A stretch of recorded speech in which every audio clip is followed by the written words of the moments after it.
I'm Coach Dave. Welcome back to Coach's Corner. Come on.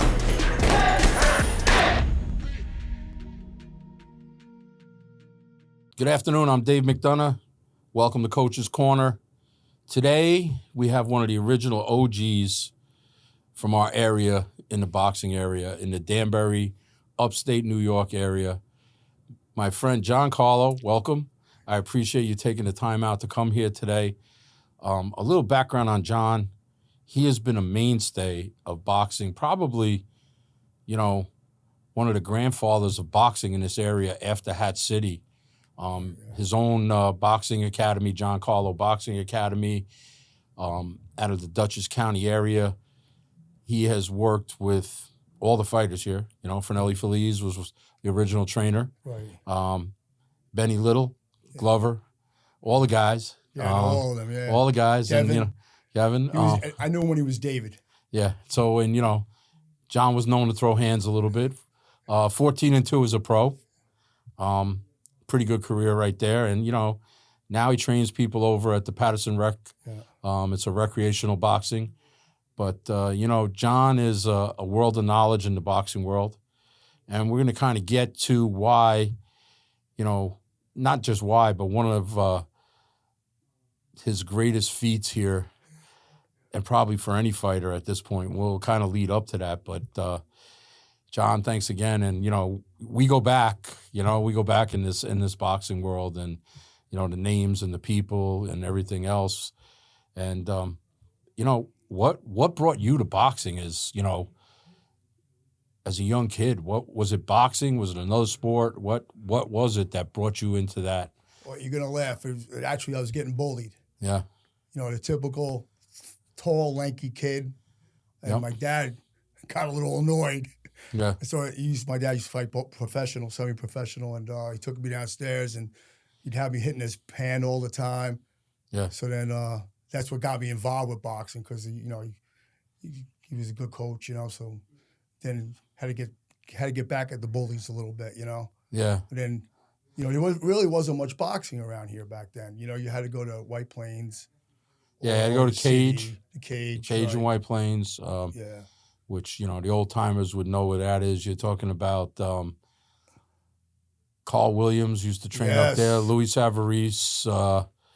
I know one of the trainers was Kid Sharkey at the time over there. He was the best, Kid Sharkey. And on and on and on over there. But, yeah, there wasn't. But, as an amateur, did you have many amateur fights? Not really. I had like 3 fights. I had a fight. I was first box. I was in 1977, and actually, 1977, there was a little boxing gym that started and ended really quick in Mayapack, Sycamore Park.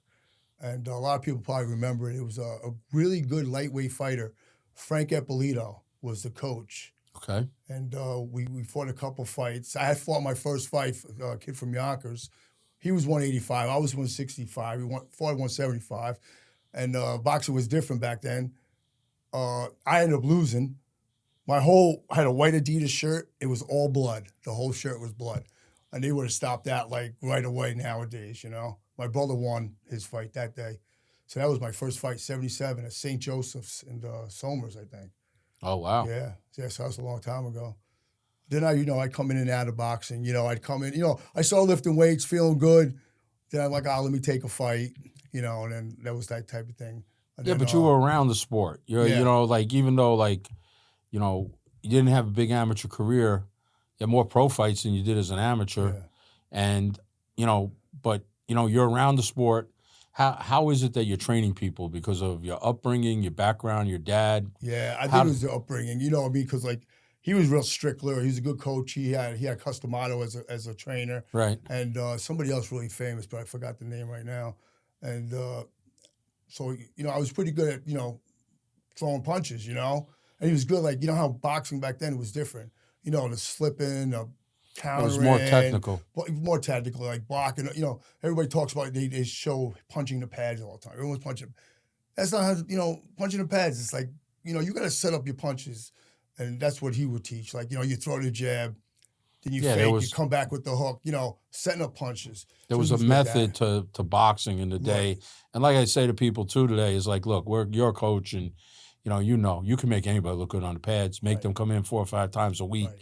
You can choreograph, and everybody says, "Oh wow, they look great," but that doesn't necessarily make a good fighter. No, a good pad puncher. Yeah, maybe a good pad puncher, a good gym fighter, but not, knowing your way around the ring is a whole different game. Right. But you coming out of that era. Right. So is that the style that you you work with a lot of different fighters? I know you've worked with karate guys, kickboxing. Yeah. You've put shows on all through Connecticut, shows at the county center. Yeah. Beautiful. You were putting shows on a lot. I remember when I moved up here, and I didn't know you then. I met you after I had met Finelli, and you were putting a lot of shows on at that time. Yes. It's like 4 or 5 a year. Yeah. We were at the Sheridan. I don't know if you remember. I remember the Sheridan, yep. Silo Ridge. Then we up in Armenia. And Fishkill Holiday Inn. And then rec centers. It was like, I think I was the only guy really putting on shows back then. Yeah. There wasn't a lot of, and that's what I noticed, like, Hat City wasn't there, and I heard of it. I never trained there.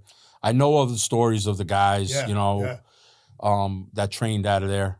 And obviously it was a great gym back in the day in the Danbury area, but there was really nobody doing boxing shows out of this area. Yeah, at that time when you said like Hat City, like I'd go there, and we had a couple of old time guys. One guy fought Joe Louis, and the other guy was he fought. These guys were like good coaches. Yeah. So many of them, but there was no fighters in there. Right. You see them, they come and go. That's where I met Finelli at the first time. I was training for a Golden Gloves boxing match, and I met him. He was still a kid then, like 7. He was always good though. Finelli was, I think different handling, he could have made a lot more noise. Yeah, he was a very, very, very, very talented fighter. Yeah. And you see, like I talk to people today. I'm like, listen, they see Ali and Finelli Jr. and I say, they ask about Senior. Some guys, I said, listen, he has over 23 wins as a pro. Yeah. He's fought numerous title fights. He's been in sparring with everybody else. And look, I owe a lot to him because I was able to travel with him and be part of the boxing world with him and meet a lot of top trainers and be in camps. But he is a combination of both his sons. Yeah. That if you put both of them together, he could box, and he had power, and he had speed, and he was able to move. He was just an undersized heavyweight at the time, I think. Right. I heard, I think he told me, you might have been there with him, but I heard he was sparring partner for Evander Holyfield. Is that true? I was, yes. He was with Holyfield. I was not. I was with him with both Klitschko's and a couple other guys. They're big men. Yeah. No, he was going he was going with Holyfield. I know that, but I was not with him at that time. Yeah, I was helping him. He was like, we would always send him. He sparred with like Bone Crusher Smith. Bone Crusher Smith, and then he tried to steal him as a, you know what I mean? Like you're training a guy. And well, what happened? That's how much talent What happened is I know you had Evander's trainer. Shit, what the heck is his name? I've lost his name, but I could see his camp in North Carolina. Don Turner. Oh yeah. So Don Turner loved Finelli Sr., and then, and that was part of the deal. Don Turner was able to get Finelli Sr. that fight with John Ruiz. Okay. All right. But, but getting back to you, there's not a lot going on up here. No. So how do you go, you're training people and now you're putting on shows? Right. Yeah. I was like, I was there. I did it after. It was kind of weird. Yeah. You're right. I think I put my first show on in 93. A little amateur boxing show with a little kickboxing, a little submission grappling.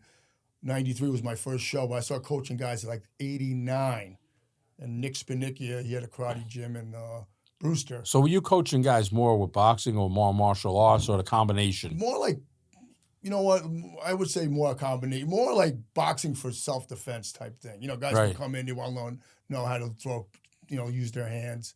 And the sport aspect, as you know, how many guys come and go? You got 10 guys in the gym, and you let them start boxing for real, there's going to be one guy there left, So I just made it comfortable for people. Recreational boxing, but then... Yeah, but you've been running strong for a long time now. I mean, I see your program up in Patterson. You've been there at the rec center for a long time. Yeah. No, we had some good guys. And even going back prior to COVID, you had some good guys. You know, before COVID, I was teaching like almost every day, 7 days. We had, I mean, I know you coached him a little bit, was Alex Vaness. I had him, he was doing really good. It was, you know, it's getting back to that point before, like there was no gyms around.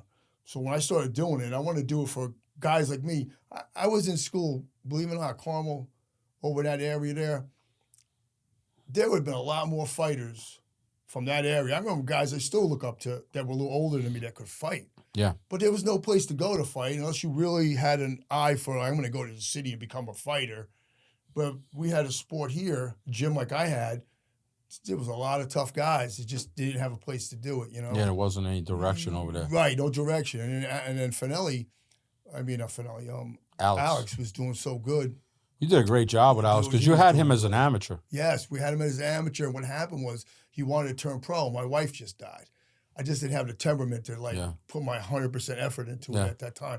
And, you know, he started training with other coaches and they kind of, I think they kind of ruined him myself. They turned out, I had a Evander Holyfield style guy that needed to work on that. Moving forward, fast hands, hard punch. Kick punch. Dude, you know? let me tell you, I remember working and look, I know who they sent him to because you and I talked about him a while back, right? Right. And no disrespect, I love Victor Valley, rest in peace. You know, great guy, great boxing guy. Right. You got a man who's a cruiserweight who can kick like a mule, and you got him fighting like friggin' Whitaker. Thank you. And I used to say to Alex, because he used to come and he would spar. I said, bro, we got to break this. You seen it too. But he had so much respect for Victor. Yes. You know, and I understand Victor was sick at that time, and there was a lot of dynamic. I know. But Alex, I always say that. Honestly, man, like I would have really liked to see because he could have made some noise. Yes. That kid wanted to fight, knew how to fight, and had heart. He had heart. Had heart. Yeah, he was a tough kid. kid. Was tough, man. He was a tough kid, he's man. tough. I loved working with him. You know, and you know. But you're right. He started boxing like he was running around the ring. I said, when you're a good puncher, you got to be moving forward, at least standing your ground. And he just ruined it. He ruined him. It ruined him. You know, it's good to do those as a drill, you know, to have that move in case you're in trouble, all that. But, yeah, he should have been. But the thing was with him is that we noticed is when we brought some guys in and they would stand still. If Alex was able to unload on him, get the hell out of the way. Yeah. Get out of the way because this kid, you know, and I remember holding, said, Alex, timing. Yeah. So you throwing shots that you want to throw through the wall for everything. We can't fight 10 rounds like that. No. Yeah, he could. I still say it to this day. I told him the other day.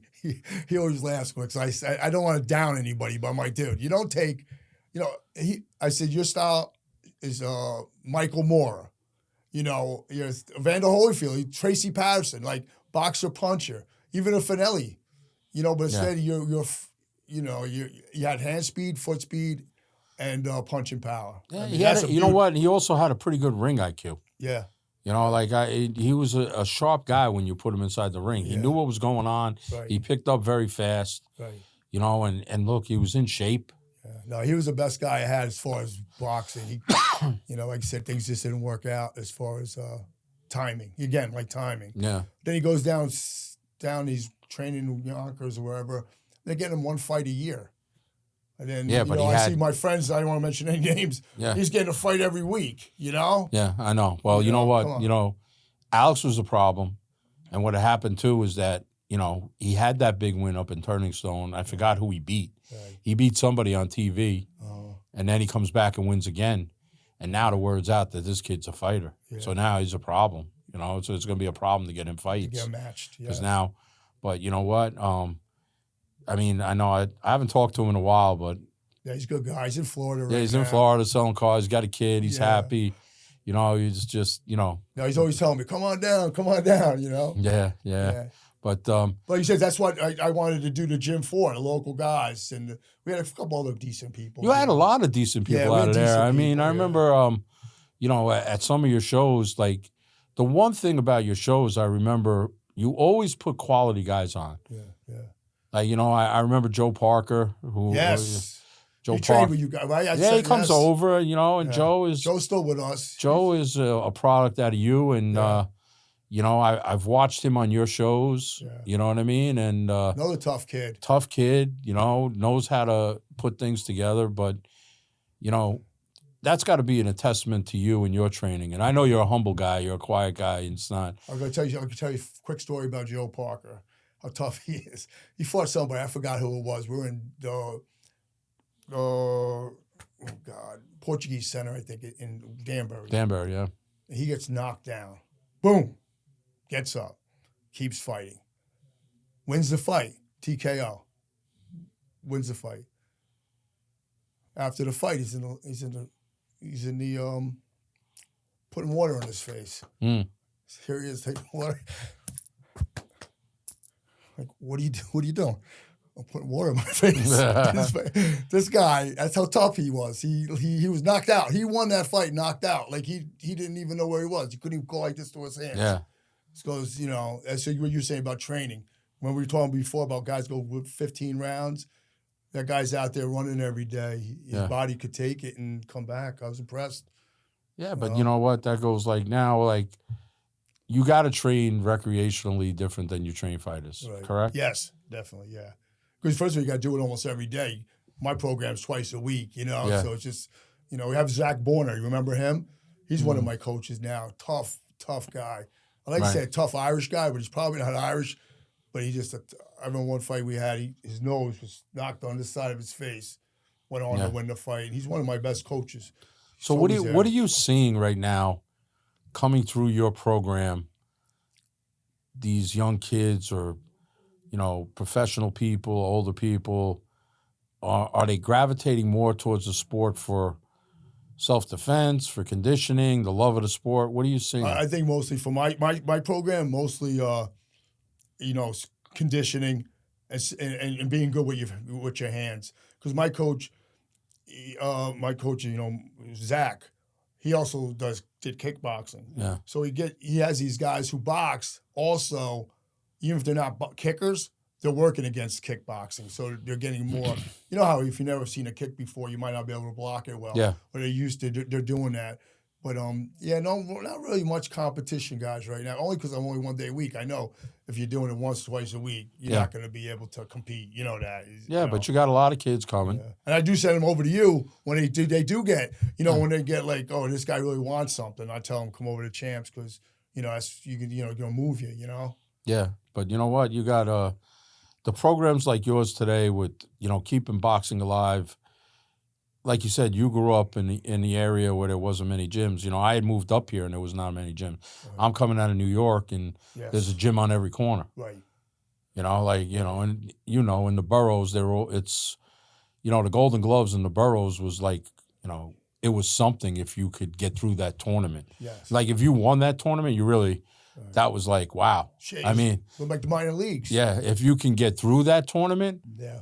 You know, I had a fighter who's one of our trainers now, Omar Artist, and I had him as an amateur, and we had to fight Danny Jacobs twice in the semis of the Golden Gloves, 2 years in a row. And it's like, you know, Danny, everybody knows of his background. He's a great fighter. But if Danny's not there, my guy's got a good shot to win the goddamn finals of the Gloves. But we got to go against Danny, which was 2 years in a row. That was the final. Right. That was basically the final. And every time I see Danny, I'm like, Danny, I got, nah. When Danny was training, we were like, I said, you want me to bring him in for sparring for you? He's like, nah, we're good. We're good. But, yeah. But, you know, let's now he's coaching for you guys now? Yeah, he coaches for us now. You know, he had a very kind of lopsided pro career. I took him pro with somebody else. You know, similar situation to you. My wife got ill. I could not be involved in the sport. And we had him at 5-0. And when he went to different people, they made him take a couple of fights he wasn't ready to take. Mm-hmm. You know, because, you know, it just, I don't know, you probably know the guy, Willie Monroe from upstate. Yeah. Yeah, the son, Willie Monroe Jr. Okay. They both fought when they were undefeated at 5 wins, but it wasn't the fight for him to fight at that point. Time. Right. Like, he needed another 5 wins, let Willie get another 5 wins and match him at 10, and then it's worth some money and it's a bigger movement. Yes. But he also beat some people. And then we made a little run later on in his career, and now he's coaching. But you know that boxing is so unpredictable. And it's like what you said there too. It's a manager's game. Where you just said these guys getting matched up at 5-0, where like you said they were 15, 18-0. Now they're fighting on TV. It's a big money fight. Win or lose, they're gonna still win. Yeah, I mean the idea is to look. Today there's more boxing out there. There's more venues out there. What people don't realize is with these venues, some of these guys are fighting for a little money. Right. Yes. They're not fighting for a lot of money. No. Now they may be fighting, but so you're doing this. When did you go pro? Let's talk about your pro career. What is the idea now? Right. You got 3 amateur fights. Right. You're obviously the sport. Your dad was involved in the sport, well respected. Obviously whatever rubbed off on you as a coach and as a fighter, So after, what's the idea to go pro? Where did that come from? Dude, yeah, this is a crazy story because I was trained for that. Yeah. And I think we were 2 different managers. We were with Mike McGettrick, and then you think Finelli was 7-0, and he was with Charles Farrell. And Charles Farrell, it was passing. I always kept in shape, like to fight. To fist fight, not boxing fight, but I'd always be hitting the bag and always ready to fight. And I was sparring Finelli. You were sparring, point style, because Finelli was always a little bigger, a little stronger than me. And he was, he was just a different level. So like we would spar, but we never sparred. So we'd have, so I was always pretty quick and pretty in shape. Yeah. So the guy said, okay, so Leon Spinks is supposed to have a fight against a guy named Mark Machine, something like that, and he failed the physical. I think his brain, he failed the physical. So Charles tells me, oh man, we just lost our fight. The guys fell out. I got to fight someone for Leon. Like a knucklehead. I said, put me in there, I'll fight him. And he's like, he looks at me, he figured I couldn't fight, or whatever. He's like, yeah, let me. But how many fights did you have when that fight came about at that point? I had no pro fights. So Spinks is your first pro fight? Yeah, first pro fight. Yeah, because I didn't realize that. Oh, yeah, you didn't know that? Yes. No, I didn't realize that. Yeah. I thought the Spinks fight came about. Dude, this is crazy. It's a crazy story. So you throw that out there, right? And then there's the word, threw it out there. Just like when I was a kid, when you're the toughest guy in 8th grade or whatever, and I'm like, I'll fight him. Then all day, and then you're like, my friend goes and tells you, and then the fight's on, and now all day I'm a nervous wreck because I just got myself in a problem. Yeah. So I'll fight him, no problem. How much does it pay? It wasn't much. It was like $2,500 or $3,000, something like that. And some travel pay. So he goes, let me get back to you. So I'm like, oh, shit. So then he came back to me, and he finagled this whole thing. He made me up a record, which was almost my record. I remember reading it in Ring Magazine. I think I sent you the article. You did. You gave me the book. You actually gave me the magazine. I gave it to my son. Yeah. And I'm reading it one day in the gym, and I'm like, I'm looking at your picture. I'm like, what the fuck? So I didn't realize that. I still I thought you had more fights when you. Yeah, no. It was like 80. It was 94, I think. For people who don't know, right? Because I ask people, some people don't know boxing anymore. Yeah. They know, the JakePauls today, the Tyson Fury, all, Usyk and, Canelo and everybody else out there. Leon Spinks was heavyweight champ of the world. Yeah. He comes out of a fighting family. His brother was a heavyweight champ. Michael Spinks was an Olympian. Yes. Did Leon win? Both of them. Both of them won the Olympic gold, right? Mike won the middleweight, and Leon won the light heavyweight. Yes. And Leon knocked all 5 guys out. Yeah.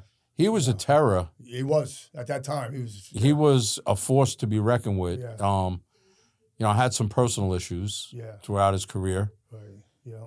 And for a lot of people who don't remember Michael Spinks, he was the one that Tyson knocked out in about 38 seconds, and he was on his back on pay-per-view. I couldn't believe he beat Larry Holmes twice, but it could have been the decisions they said they were arguing. But still, he's a light heavyweight champ. He beat, remember that Dwight Howie, whatever his name was? Kawhi. Kawhi, he beat him. And Mike was legit, And Mike was a teetotaler from what I understand. He bought apartment buildings. He kept all this money. He was the smarter of the He was fighters. smarter, yeah. You know, and unfortunately, you know, Leon was making noise. Yeah. So now you throw it out there, right? Right. After you threw it out there, did you go back and say, what the hell did I do? Or was it like... Well, you know, I still wasn't, it was too far away for me to worry. You know, it was like 2 weeks away. So I wasn't really like... So this was a quick, didn't give you time to, there was no camp type of shit. You know, but you were in shape in those days. I was really good shape. Not saying you're not in shape now, but you were in fighting shape in those days. Yeah, you said I was always ready to, you know, I was pretty good. My skills were up there, but I remember I sparred once for it.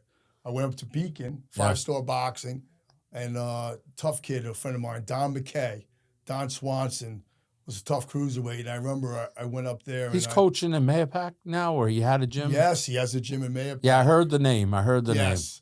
So he was a good, tough fighter. And I went up to Lou Fusco. I said, Lou, I got to fight Leon Spinks.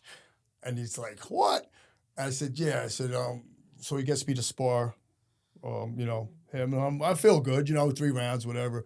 I'm like, all right, you know, as long as it's 3 rounds or so, you know, I think I'll do okay. And then the fear factor, though, is you're going to laugh when we sit there. So I'm walking out to the ring right now. Like I told you about. Wait, before you go to the fight, I got to ask about this, all right? Yeah. So I got to ask.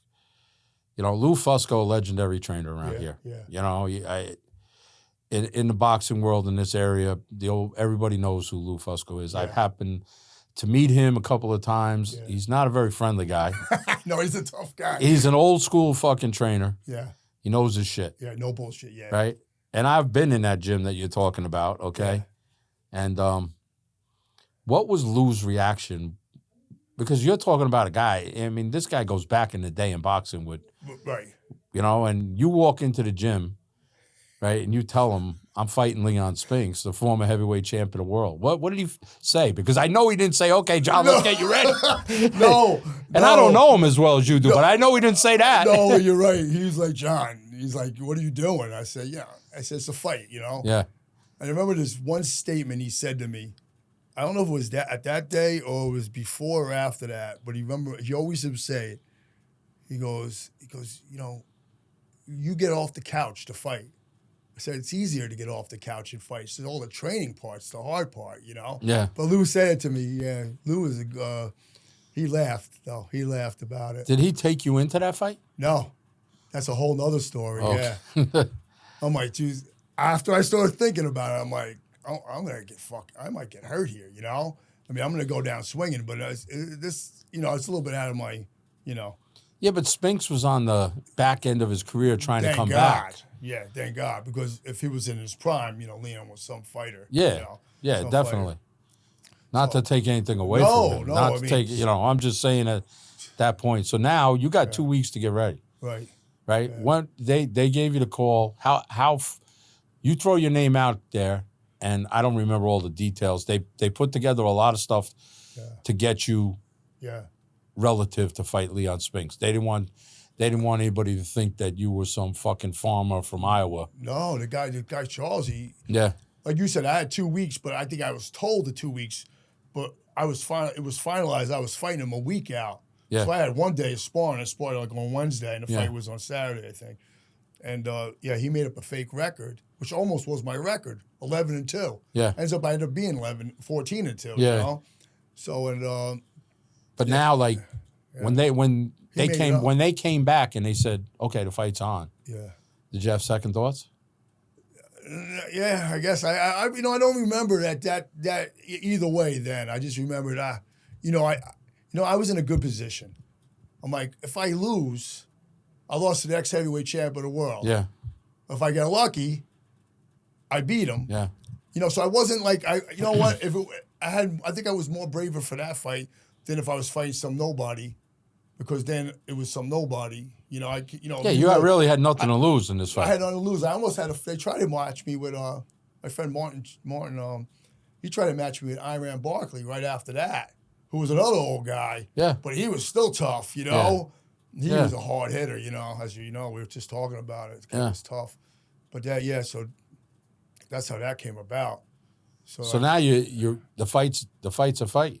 Yeah. What was it? The fight was where? In New Hampshire or No, where? it was at Washington, D.C. Oh, it was in Yeah. so almost in his, Yeah. him coming out of St. Louis area, so you're going there. Well, this is the best part of what you were asking before. First of all, I'm like, my confidence was never that great, Like, I could fight in the spur of the moment.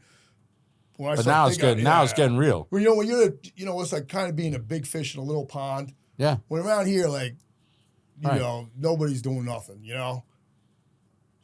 Looking for the toughest guys around so you can get beat up and then your friends all make fun of you. It wasn't really like my cup of tea, You know how people are. They want to see you get. So my confidence wasn't really high, and general, just confidence. So I'm like, so I get the fight. I'm like, all right, jump on a train by myself. By yourself. By myself. Go there. They go, who's working my corner? 2 guys, I didn't even remember their names now. 2 black guys, but I don't remember their names. Nice guys. They pulled them out of the stands wherever. Yeah. So the guy put Vaseline on my face and almost puts it in my eye. I'm like, I grab his hand, push him off. Right. Get the fuck out of here. What are you doing? So I'm like, maybe now it's like, maybe I'm a real fish here, Yeah, oh yeah. Now it just became I am a fish here because the guy's trying to. Yeah. Right. I'm like, what's going on? Oh, the best part I was going to tell you before, the best part of this was the story you're going to love. I'm getting ready. I'm in the locker room, and I'm getting ready. I'm getting like, what did I get myself into? Like literally, I'm like, it's just like a kid when I was in 8th grade, 10th grade. Yeah, but you got nobody there. Yeah, like, what did I get myself into? Yeah, but you know what? Yeah, but nobody can help me fight, so I don't. I'm not gonna listen to. I need somebody in the corner saying you. Right. You know how some people need technique, like gotta do this, you gotta do this. All I gotta do, all I need, because the confidence thing is like, John, you're fighting like a girl, or whatever. Something. I don't want to say any bad words. Yeah. But you're fighting. All of a sudden, you're gonna see a tiger.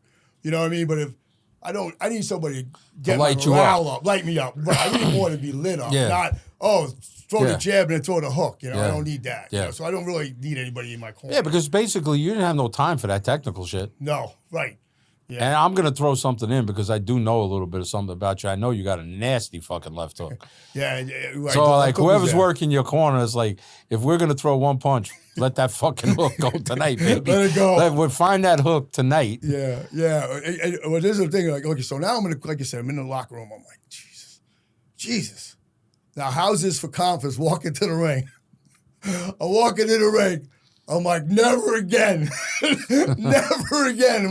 I'm 34 years old or whatever. How did I get stuck doing this, Like, you raised your hand. You're in.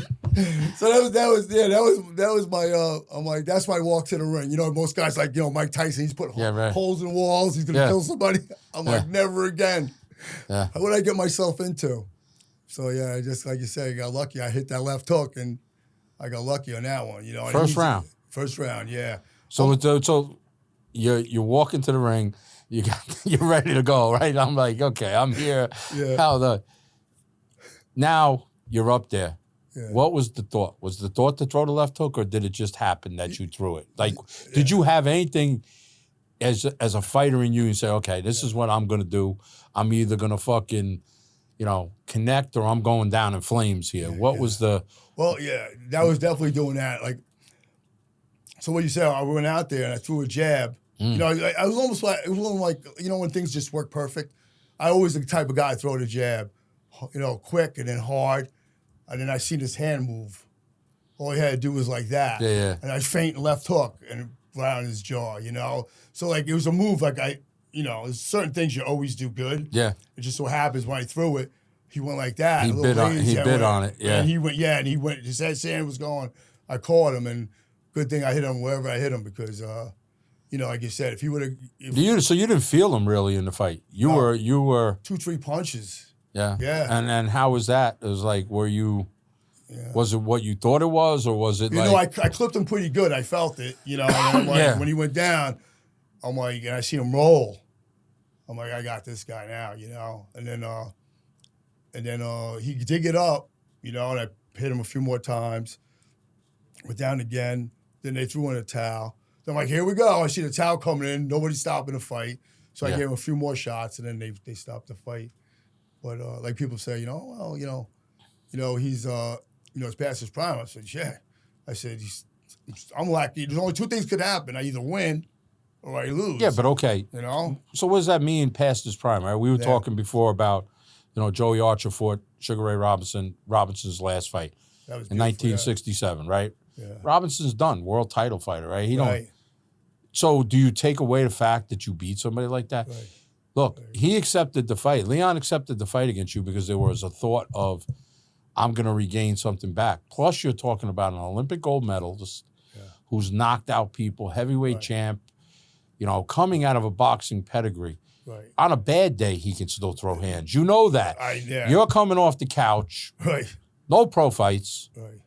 You know what I mean? Let him ride. Let him ride. 2 weeks notice. Yeah. One thing of sparring, and they're talking about, I could see if you were 20-0. Right. Right. Yeah. And you're fighting constantly, and you're fighting, top level fighters, and you're going to fight him, and it's like, okay, you're overmatched at that point. Right. It's like JakePaul fighting Tyson.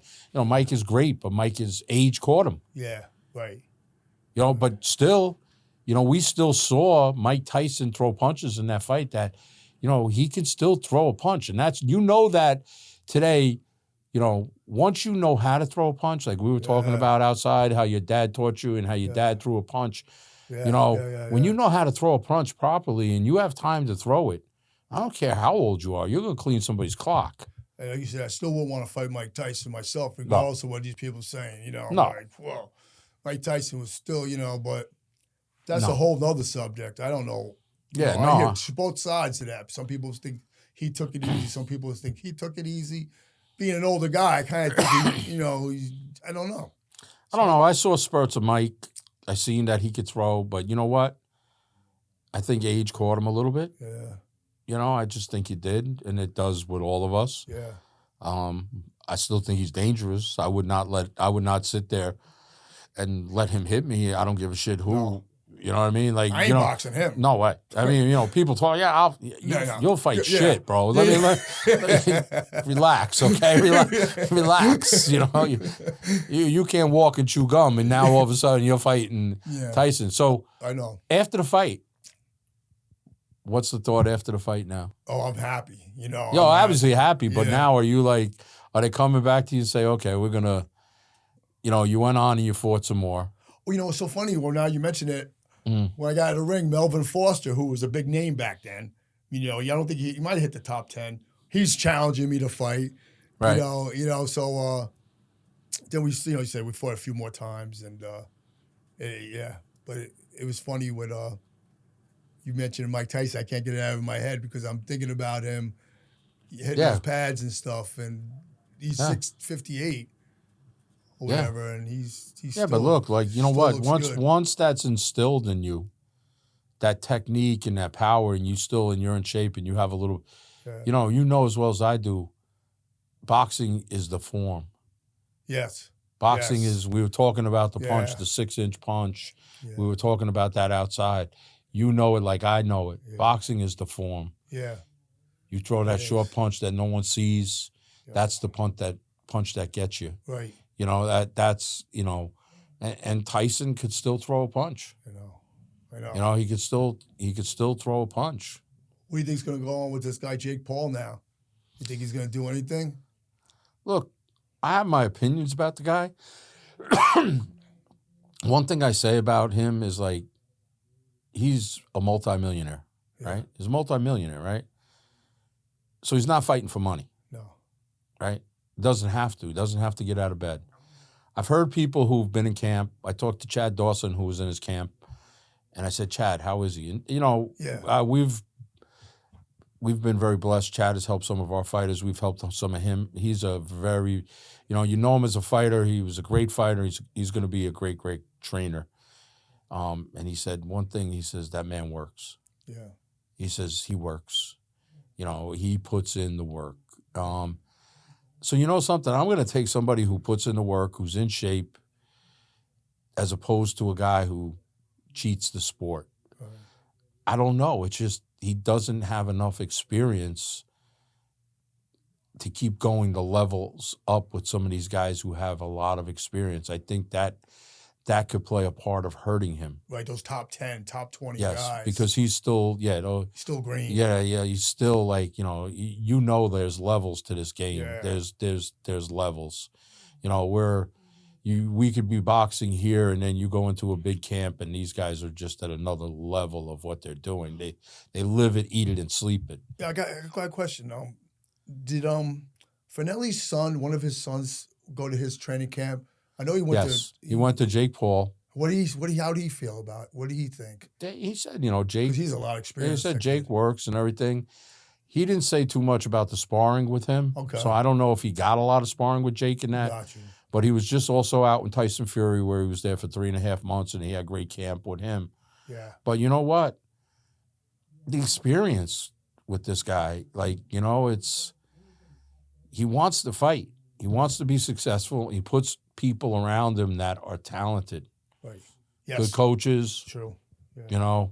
He brings in good sparring. He works his ass off. He's always in shape. Yeah, like you said, you get Finelli's kid out there. I mean, he had Junior out there. I mean, he had Chad Dawson helping him in the corner and sparring with him. He had Shane Mosley training with him. Training a couple other guys. BJ Flores was there for a while. And he's brought some people in. And he had Rockman's son. So, you know what? I respect the guy because, look, as a coach, right? You get somebody who's going to put the work in, you got to respect it. Yeah. You know what I mean? You got to respect it. You can't sit here and say, okay, we're going to figure a way. If you got some heart and you're putting in the work, okay, let me see what I could do with you. Let me see if I could get something out of you. And you know what? He's strong, John. Yeah, he is. He's a strong kid. Yeah. So And athletic, he's fast too. You know what? I don't know. I think,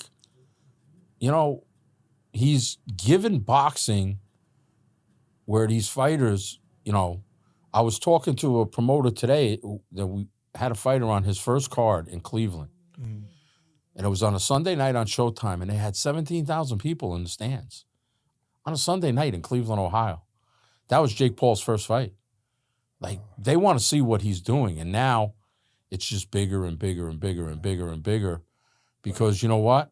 Now guys know they got an opportunity that they can make some money if they fight him. And he beat the system. You think about real boxing, you got to fight 4-rounders like you were talking before, no money, 6-rounders, 8-rounders, 10-rounders, state championships.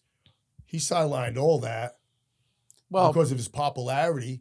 And but you could say the same about yourself. Now think about this, right? Let's segue this for you, right?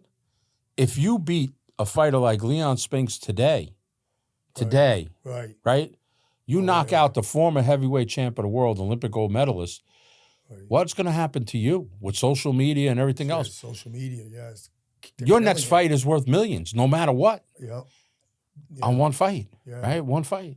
I know. So think about the guy that's going to knock out JakePaul that might be an unknown. Mm-hmm. What is he going to be worth? He's going to be like, forget it.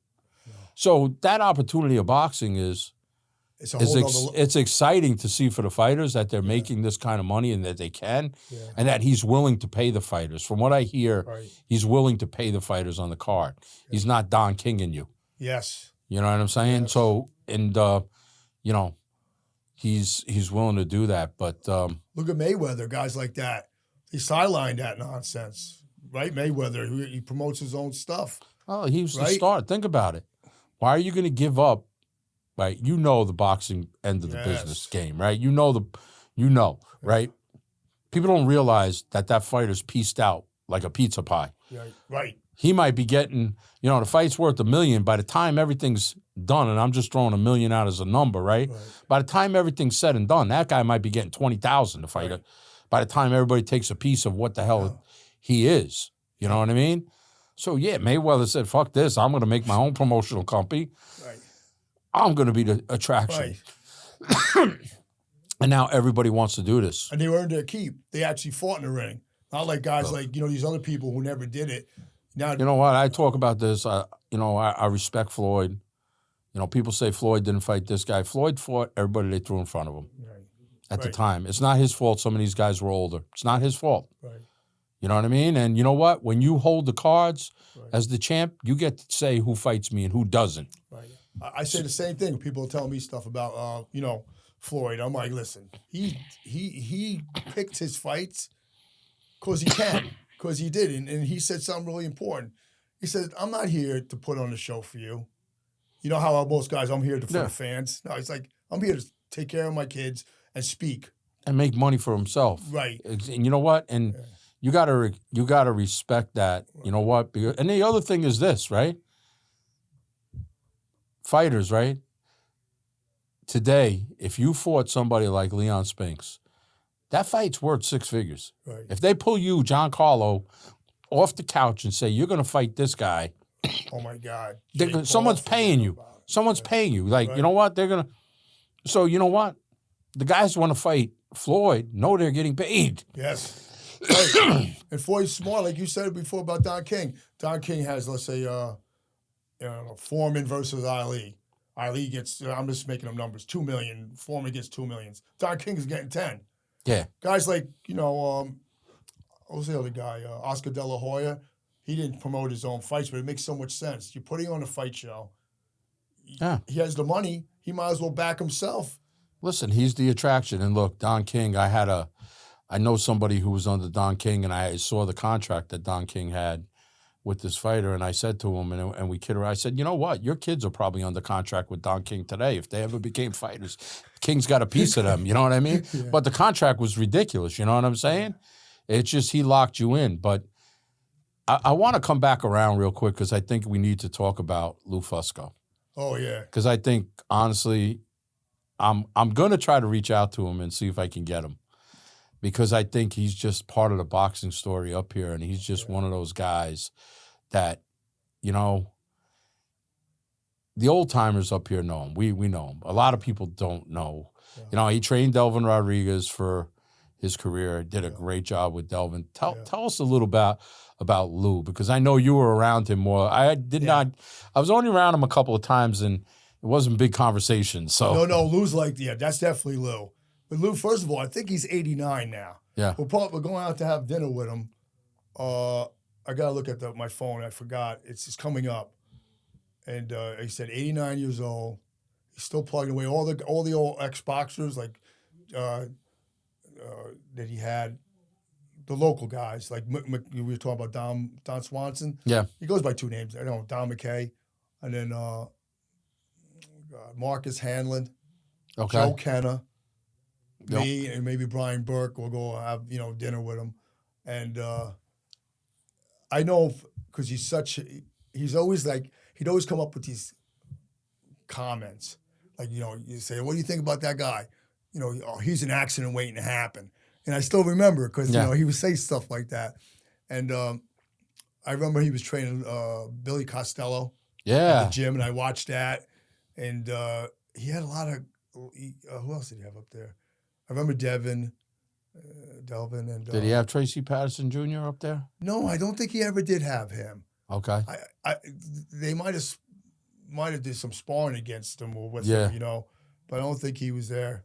But Billy Costello, like I tell you, Lou would always tell me that because I was always boxing for basic. I was a bouncer. Yeah. So I don't want to be 175 pounds. I'd always want to be 220. Yeah. Because you got to pick someone up, throw them through a wall type stuff. Being a boxer, Anyways, Lou would always go, if you were light heavyweight, if you would have stayed at light heavyweight, but I'm like, I know, but I think I did the right thing because getting hit all those times, you get that high level, you could really get hurt, Listen, this is a different lifestyle than what people realize. Fighters, and you know what? You got to be lucky and to make it, and like you said, we do this because we love it. Basically that's it. It's a passion that keeps drawing us in over and over and over again. Right. And you know what? The next generation, I don't know what's out there as far as trainers. Right. Oh, right. Like I think our age group is really the last breed of type of trainers that come from that generation of Lou Fusco, guys like your dad, the guys that coached them, the Archer, seeing different trainers. That generation is gone. Right. after us. Right. Got a lot of these guys are pad holders. They think they're. That's not a trainer. Yeah, that's not. Yeah, it's just like you look at them. I'm like, what are they doing? No, it's not. I told people, it's like, listen, training a fighter is very, it's serious. It's a job. Okay, you have to have a plan. Right. You just don't show up at the gym and say, go hit the bag, jump rope, do a little work, and we're gonna do some work, and you go. No. Right. Yeah. Unless you take a fight on a week's notice and then you do it on your own. You get lucky. No, you get lucky, but yeah, you're not gonna beat anybody. You're not gonna beat. But anybody but here goes the thing. But you could maybe say it was a lucky punch, but you could punch. Yeah, right. Because if you didn't have a left hook, right, and you threw that left hook and it wouldn't have connected, but you had a left hook. Yeah, even like Finelli would say that. Like, I was always like, I always felt good. Yeah, I remember watching. Finelli go, John, you got a good left hook. Yeah, I remember watching you a couple times up at Sandpit at when Glover was first around and Big Marty was there and you would move around a little bit. I'm like, fuck that. I ain't moving with that guy, bro. Gee, Glover, we and him sparred a few times. That guy sparred him when he was a kid. Yeah. I had one day, he knocked me right on my ass, right? I'm boxing him, tuning him up, basically. And I'm like, this guy, I knocked everybody down. Like, I never knock him. I'm in this kid, he's staggering, and he ain't going nowhere. And I'm like, the fuck? Well, then he clipped me right on my ass. I got up, and I was embarrassed. Not embarrassed, but I'm like, fuck, like, I was like 42, no excuses. I was strong, Dude, this kid was a beginner. He was a beginner. I sparred Glover at 40 years old when Finelli was training over there with Benny and all those guys. Yes, James Cobb, Benny right? too, yes. And Glover was raw, but he was strong. I'm like, bro, I just fucking worked. I don't want to go. Like the first, but the thing with Glover is Glover, like, you couldn't put it on him. And not that I was putting it on him, but if you got a shot in, he was coming back at you, man. Like, he did not want that to happen. Yeah, years later, I didn't feel so bad. Like, then I felt like, I'm like, shit. But then later on, I find out 2 things he had you couldn't teach. You can't teach a chin. You can't teach a punch. And he had both of those. Yeah, he was strong. He was strong. He was strong. Yeah, and Benny, I never boxed him, obviously, because he was a lighter guy. But he was really tough guy. I remember watching him fight and train. And I remember as a kid, he's, 20s. He's a mean little guy. You know what I mean? You know what? Benny's, and you know what? He's a good coach. Yeah. When Benny became a part of Champs, like, I obviously knew who Benny was. Like, I knew you guys, but I wasn't in that clique because I had just moved up here, right? And I'm like, I knew who Benny was, you know what I mean? And I knew he could fight. Yeah. I definitely knew he could fight. And but when he came into Champs, like, he is a good coach, and we coach a lot together.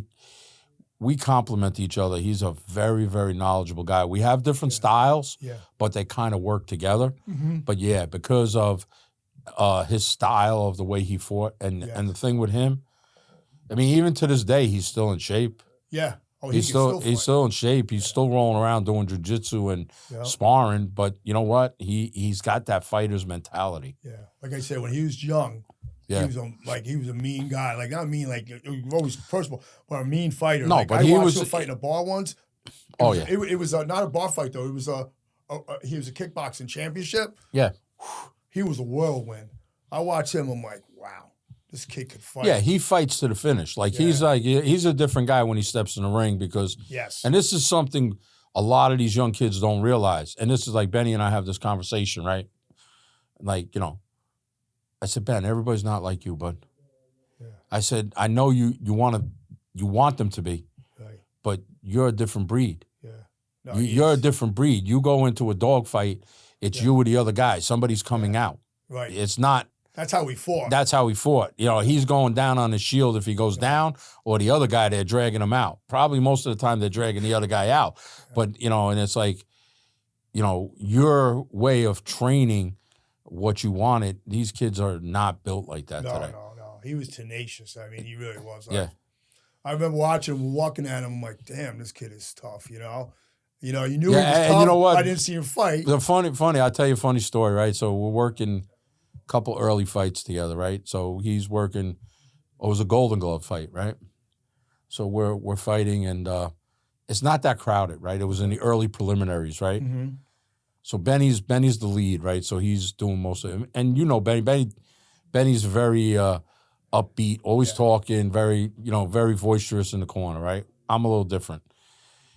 So we get to a lull in the fight, and the fighter's not doing what Benny says, right? And and he calls the fighter out by name, and I don't want to say, he goes, listen, if you don't fucking do that, I'm going to come in there and punch you in the fucking mouth, right? Now, we're sitting there, right? And this lady judge is like right there, right? Yeah. And I turn to the right, and I'm trying not to laugh, right? And veins are popping out of his fucking neck. This woman is looking like, what the hell is going on? And you're not even supposed to say anything to the fighters. It was a USA boxing event. Yeah, you could coach them, but I don't think you're going to tell them you're going to punch them in the fucking mouth. You're going to go in.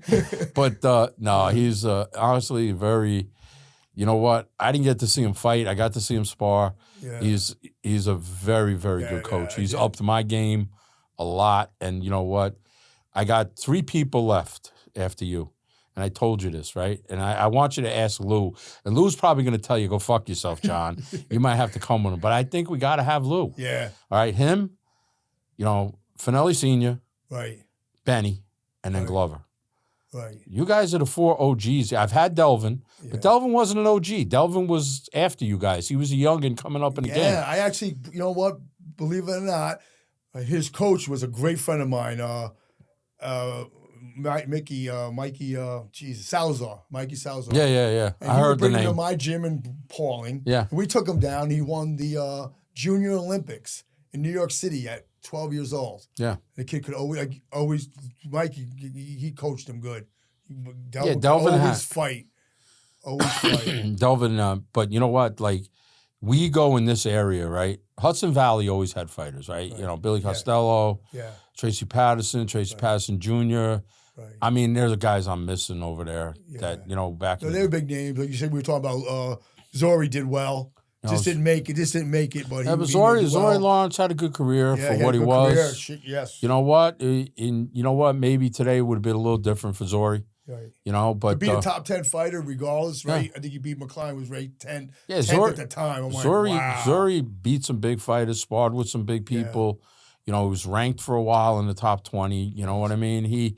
For what he was, he got a lot out of his career. Yeah. But like even in this Connecticut area, like right here, because Danbury's considered, they don't consider Danbury Connecticut, right? They forget, right? You really think about this area, right? Of fighters. We got Delvin Rodriguez, right? 4 title fights. Right. Finelli Sr., right? Benny, world champion kickboxer. Right. You beat Leon Spinks. I don't give a fuck what anybody says. Still beat Leon Spinks, right? It's on BoxRec, right? It's out there, right? Right.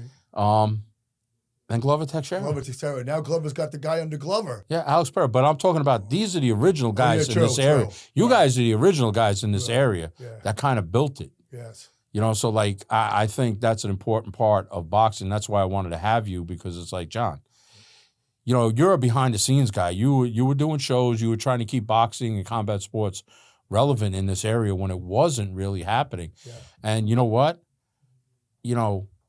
You worked with Alex. It seems like you worked with guys and they got handed off, but they were good fighters by the time they left you. Right, yeah. Like the groundwork that you built with them. And I don't think a lot of people recognize that who don't know you. Right. Yeah. And I know, like when you say, hey, I got this kid who's a fighter, I know, okay, let me listen up. Yeah, what do you got? Right. Who you got? Like, when you called about I already knew about Alex Van Ness because I know you guys were doing with him. Right. Already, and he was, as an amateur, he was on fire. But I'd like you to chirp in Lou's ear, even if you had, because I think he's just a piece of. We gotta get him soon. A lot of these old Look, we'll get him here. We'll get him driven here. Whatever it is, we don't have to. A lot of them are passed now. Like Bill Curtis was he worked with Benny. He's passed. Benny's other coach passed. Bill Curtis, was just. Remember Bill Curtis? Yeah. I remember Bill. I had the privilege to meet Bill and work over at the Harambe Center with him. Yes. And you know what? Another great icon up here, well respected, man who, I just don't think that these guys got the due for what they do in the sport. Yeah. And like I said, what's next? Like, what's the next generation? Like, who? you got a couple of guys that are training with you that you've taught, but if you had to step back and say, who's the next vision of trainers in these gyms? Right. I don't know, man. Like they got to be groomed now. Yeah, but how do you groom a guy? Look, there's a lot of knowledge, We come out of the same era, right? You come out of your dad being a fighter, being around fighters, knowing the fight game at the height of the fight game. Right. Like even the guys that weren't big time fighters were probably wiped the floor with guys today. Yeah. Right? That experience is invaluable. That experience that you have from somebody who was around the sport and then you took it to another level, it's gone. Some of these, everything is YouTubers, everything is this. There's nobody, around handing it down. Like a guy like Lou Fusco, who's he handing his knowledge down to? Nobody right now. Who? No. Right, You know what? And he's older guy, and I don't know him as well as you do, but I know he's an encyclopedia. When we talked about Joey Archer, we talked about him, and these guys, when they're gone, like that history of boxing just kind of goes. I will say something to Lou, though. I will say, you never know. You never know. You got one more. Yeah, we'll get him. Well, I think you tell him, I got one more, Lou, but we got to go fly somewhere. Oh, Jesus. Well, speaking of that, Yeah. I see you're training now. You're back in training. Yeah. I've been training hard. Yeah. I'm still not going with you, bro. Not even in a sparring session. You're not throwing that left hook at me. I was just thinking, I think it's time for a comeback. For you. I never had a career, so I'm not coming back from anything. You had three fights. It's 3 fights. Yeah, 3 amateurs, bro. You could come back. You told me you've had a fight 2 years ago. Yeah, it was a smoker, but it was... Yeah. That's what I'm talking about. I'm only talking smokers now. 16-ounce gloves, minute rounds, you know what I mean? I don't want to make them... I don't want to stretch them out to 2 minutes. Mike Tyson fought 2 minutes, you know what I mean? We should fight 1 minute rounds. Listen, I'll move with you. How about that guy Rob? That guy Rob, too. Rob Forcelli? Yeah. Yeah? He puts on those nice shows, I mean, that's something we could talk about. For me, right now, it's more of a personal journey for me. Yeah. Like you, I know you went through some stuff with your shoulder, your body, we talk. Yeah. Right now, you're able to, I see you moving around. You're lifting again. You're moving. It feels good, right? Right, it feels good. So, for 30 seconds, you could still throw hands. Yeah. For 30 seconds, you're dangerous. Let them go. And like I tell people, and you probably tell them, like, punchers are punchers. Right. At the end of the day, right, the big boys, right? If you can punch and you're losing a fight, the whole fight, but you could throw one punch and you could change the outcome of that fight. Right. That's like, you know what I'm saying? You can be getting your ass kicked. I think it would be a lot of fun. Like, I got a lot of guys who are tough guys, like Don McKay, Joe Kenna. It'd be great to get some, like, old guys together, like, who can still fight. I mean, these guys can still fight, and then do, like, an exhibition. What do you want to do, Old Timers Day? Yeah, like an Old Timers Day. Like, like a senior citizen outing, you know what I mean? Well, I think first you got to bring them over and we got to have like a little sparring session with everybody, make sure everybody's good. That's you know what I mean? We get all the old timers together and say, look, let's all move around a little bit. But we got to make the show like 2 o'clock in the afternoon so everybody could be home by 6 or 7, because, you start getting tired. You can't be a night show. Yeah, I'm not boxing at 10 o'clock. Yeah, no. At 2 o'clock in the afternoon. Yeah, we'll do an afternoon show. We'll do an outdoor show. We got to just leave Finelli home, though. He looks too tough still. Finelli can still punch, man. Let me tell you something. I don't know how many rounds he's going to give you, but let me tell you something. I've held pads for him, and I held pads for Benny, so those two guys could still punch, right? Yeah. And you know what? Like, the one thing about Finelli Sr. is, like, there's no on-off switch. Yeah. No. No, he's going to be left home. He's not. He could be the ref. I don't know. Let him work a corner. Work a corner. He's not. But you know what? There's even with him, I'm like, bro, you because he'll put the gloves on and try. I'll tell you a funny story about him, right? So we take these kids to ringside tournament, right? Right. So we have this one young fighter, right? He's a tall glass of water, young kid, right? Yeah. Nice kid, right? Yeah. So we're warming him up, right? Finelli Sr. comes over. Yeah, okay. Yeah, go ahead. Warm him up, right? Puts the pads on, right? He hits the kid with the pad with a right hand. The kid blocks. I said, you're going to knock the kid out before he goes. The kid's 115 pounds. I mean, he went flying across the... I said, but that's Like you you know. told me, he's not including the guys I'm talking about. Yeah, he's Yeah, but we got to get him. I said, yeah, you got to get him ready. I said, he had a tougher fight hitting pads with you than he did in the fight. I watch him running around with his sons, hitting Yeah. the pads, throwing punches, moving around. He still got it. No, he's still got he's it, strong. man. You know what it He's is? He's stronger. He's a little heavier now. Yeah. He's still in good shape, but he could still punch. He's always been a built guy. You know what? I'd be lifting weights like a bull. Never lifted Think I would weights. have huge traps. Never I'm lifted like, weights. Finelli, how do you? He goes, oh, I do some push-ups. I mean, he says some push-ups. He means like 10. Listen, You know? when I first started working with him, we were doing some, like, okay, I'm like you. I throw some weight stuff in, and we're going to do some. He had his own little conditioning routine. We added some stuff. Yeah. You know, push-ups, the plate, punch with the dumbbells, you know what I mean? Run like, I used to tell him, I said, bro, you'd be a track star if you ain't a friggin' boxer. Could run like the wind. Yeah. Right? But yeah, he was always ripped. Yeah, He was always. always ripped. Thick. Always ripped. Yeah, veins, always ripped. Always in, he was He in still good. got it. Like I said, I told him the other day when I see him, I said, dude, you look great. You know, I mean, when he's hitting the bag, he's punching the bag. I'm like, dude, you still got it. I said, now he could do that senior league like I'm talking about. Yeah, I but don't like know. maybe with Evander Holyfield. No, you know what I mean? He don't want to, he wants to break his toys. I keep telling him, I said, bro, you can't break your toys. Yeah. And that's how Ali fights. I said, Ali, you got to leave the sparring partners for a little while. Yeah. You can't break them out in the first 2 rounds, man, because then ain't nobody want to play with you anymore. Yeah, no, exactly. I said, but you know, but he punches. We were talking about one day. I'm like, dude, you should box like Evander Holyfield, one of these guys. You know, all these guys are coming back. You know, the top names. You know, Yeah. He would do good, but he got better things to do. Don't get me wrong. Listen. But he still got it. Yeah. He's You know still what? got We're it. still at this age. He's a good guy to have in your corner when a fight breaks Greg, out. listen, he's a good guy around, you know, all aspects of the game. You know, I owe a lot to him. He's taught me a lot. Yeah. You know, exposed me to a different level of boxing. Yeah. And you know what? He's a good coach, man. Like I always say to him, I like, listen, you were a good fighter, but even when it was time that he was done, I'm like, dude, before his kids, when they were younger, I said, you're gonna be a hell of a coach. Right. I said, you just got. I said, you're the knowledge and everything you had from all these camps and all these trainers and everybody else. Right. Talking about having great trainers in his corners, right? The Don Turners, all these guys. Yeah, Don Turner, funny guy. But who's the guy? Who did Hearns have that was real famous? Manuel Stewart. Manuel Stewart. Yeah. These guys are like.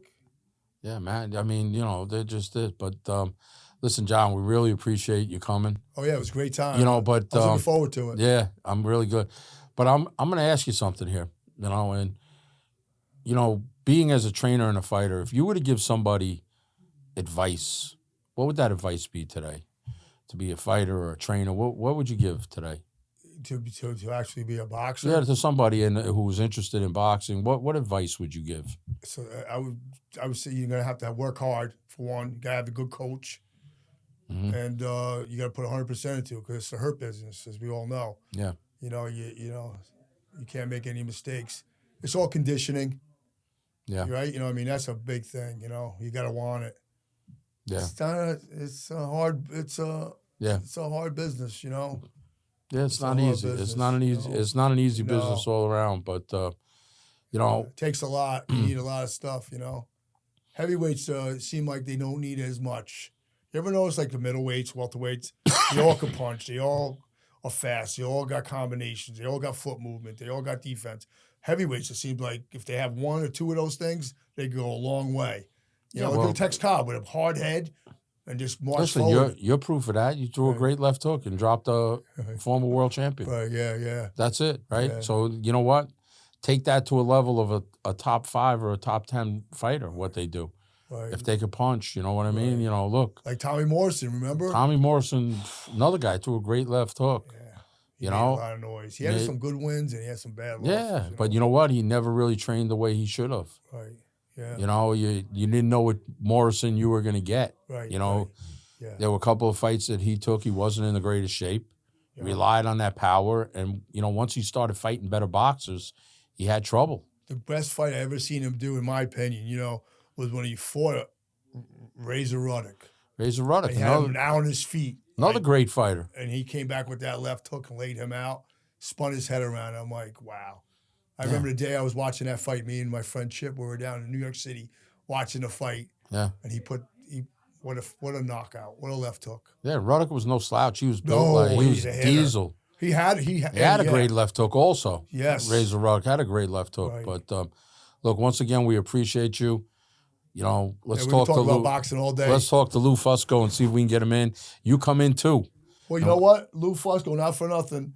I got to find my phone, and we have going out to dinner. All right, like well, in a week or two. mention it I'll to bring him. it up to Bring him. it up to him, and then you know what? Love to have him in. I mean, just out of respect. Oh my you God, know. dude, he could tell you so much. That guy was back in Sugar Ray Robinson days. Yeah. You know, Stillman's gym, Yeah. Gleason's gym. You know, Oh, he has well, story after story. listen, we appreciate it, and you know, to all our subscribers and everybody following us out there, to my sponsor, Farmer Strength, Coach's Corner. We're a year in here, which I didn't really think that we would be this far. You know, I want to thank my guys at Creative Evolution, Ian Bick, Matt Cronin, doing a hell of a job behind the scenes, producing, editing, and everything. And once again, we'll see you on the next episode of Coach's Corner. Train hard, train smart, and we'll catch you on the next round.